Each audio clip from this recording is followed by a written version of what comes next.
freight trains of ideology, the Beijing Summer Olympics and politics have been barreling towards each other on the same track.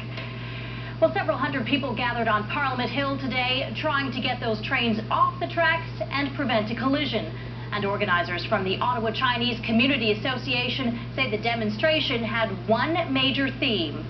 Leave the games alone. Leave the games to the athletes. Adam Wang says the event is also a show of support for Canada's One China policy, recognizing One China, including Tibet, and a protest against violence in Tibet. But he emphasizes that the main goal is to get politics out of the Olympic Games. Pay attention to the message of friendship, of understanding. That's the essence of Olympic Games, not mixed politics with the games. Meanwhile, the man who was president of the U.S. when much of the world boycotted the Moscow Olympics in 1980 says that situation was different.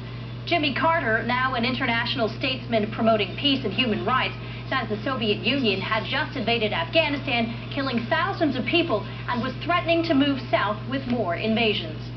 54 nations in the world decided to boycott the Olympics. Two-thirds of the U.S. Olympic Committee, a relatively independent group, decided not to go. The Congress voted overwhelmingly not to go.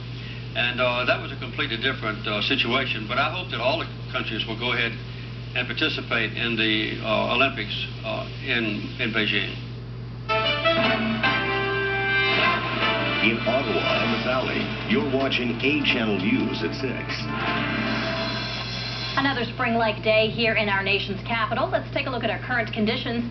And right now we're sitting in +5 degrees. It is partly cloudy out there. Winds are out of the west at 19 kilometers an hour, and there's a 20